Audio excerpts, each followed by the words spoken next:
Ron Rosenbaum is a journalist who writes for the New York Observer. He secretly filmed an initiation ceremony from the top of a building near the Skull and Bones headquarters. Members of the order dress up as the devil, the Pope, and a kind of Don Quixote character.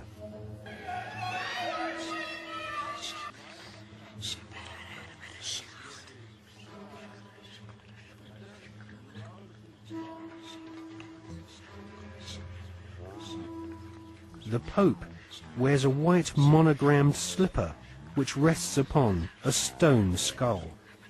Each initiate is led into a chamber where fellow members shout obscenities and abuse the new initiate. The initiates are told that they are superior beings and are part of a privileged elite who use war, terror, and famine to control Earth's human population. This callous philosophy was illustrated in the Hollywood movie Skulls, made in 1999.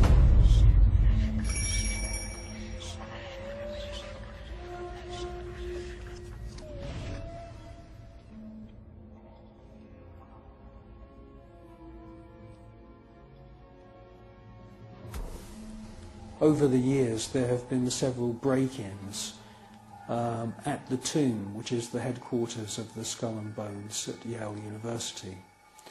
The artifacts which have been found have included membership lists of another secret society which operates on the campus called the Scroll and Key. Now, it seems pretty obvious as we research this material that the Wolf's Head, Phi Beta Kappa, the Scroll and Key, and Skull and Bones are all different flavours of the same Bavarian Illuminati secret society.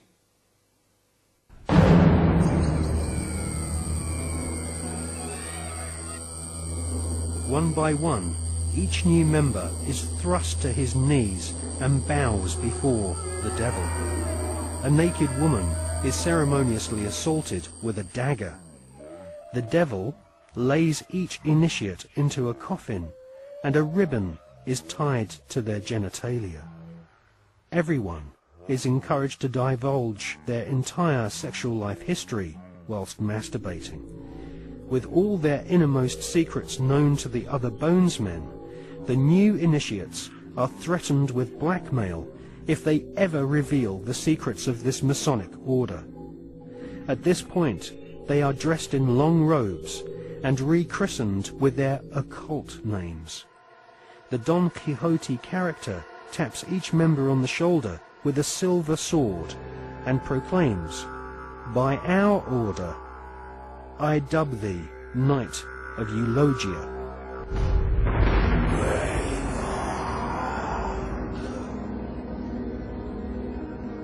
We can exclusively reveal that George Bush Sr.'s occult name is Magog, which is the name of the evil army commanded by Satan to visit Earth and destroy the kingdom of Christ.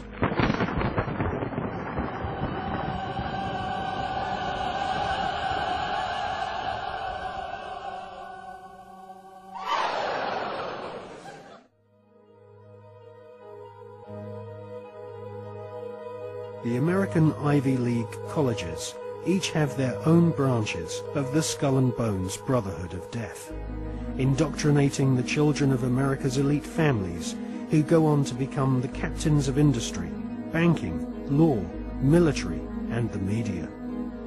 The epicenter of this elite cabal is Yale University. The last 3 presidents attended Yale, as did the terrorist expert Paul Bremer III, who governs Iraq for the Bush-Cheney Skull and Bones elite. Members of the Anglo-American Illuminati network also share the same philosophy. They believe in a single, all-powerful superstate, which is governed by a single world leader. If the Illuminati were successful, and their dream would come true, it would be a virtual hell on earth. That is what the New World Order is all about. It's a living hell. It's Orwell's worst dream and nightmare.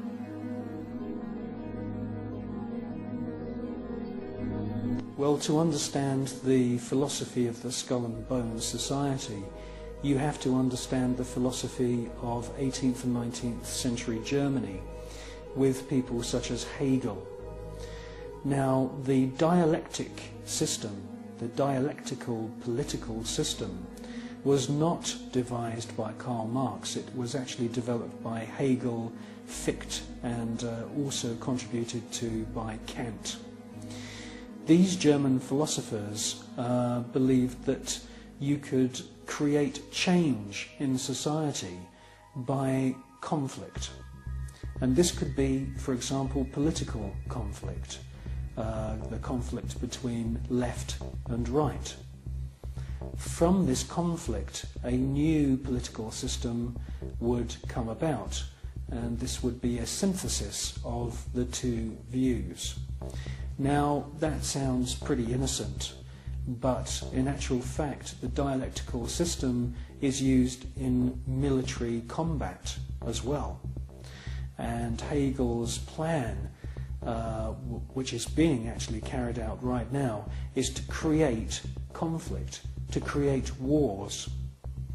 And through the creation of wars, several things happen. First of all, the companies which manufacture the missiles, the guns, the bullets, the uniforms, and all of the paraphernalia to do with warfare, all make huge profits.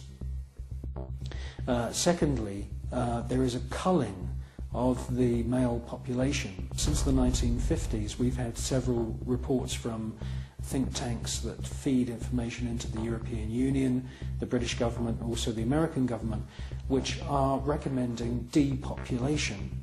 And there is several plans which we believe have been put in motion right now. And obviously war is one way of depopulating the planet. Now, in addition to creating false conflict and engineered wars, the Hegelian philosophical system, which is being followed by the Skull and Bones Society at Yale and also the group at All Souls College at Oxford University, the Hegelian system also requires complete and utter obedience from everyone in society. The idea of freedom, freedom of thought, freedom of the individual to choose what they want to do with their lives doesn't come into play at all under this German Hegelian system. In actual fact, Hegel says that the individual should be 100% obedient to the state, and the state should take on the image of God. Now, in the Hegelian system, the state is all-powerful, so we should ask ourselves, what is the state? Well, the state is the elite. The state is the royal, aristocratic hierarchy who are able to maneuver and live their lives in any way that they choose because they are super wealthy. Now, let's just talk about super wealth and super wealthy people. I can tell you now, after meeting quite a few of them, that they are very, very different to you or me. When I'm talking about super wealth, I am not talking about Puff Daddy who has allegedly 3 Bentleys. I'm talking about super wealth, family wealth, which was in the millions back in the 19th century.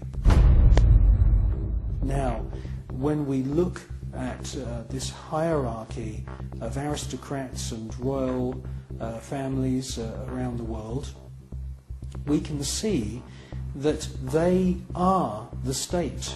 They are the people that the robots, I call them robots, the civil servants who run the machinery of the state. It is the civil servants who swear allegiance to this elite. When you join the British Civil Service, you do not swear an oath to serve the British people. You swear an oath to serve the monarch. It's the same when you become a spy. When you join MI5 or MI6 or any of the other DI or MI agencies, and there's many of them run by the British government, you are swearing allegiance to serve the reigning monarch, not the British people.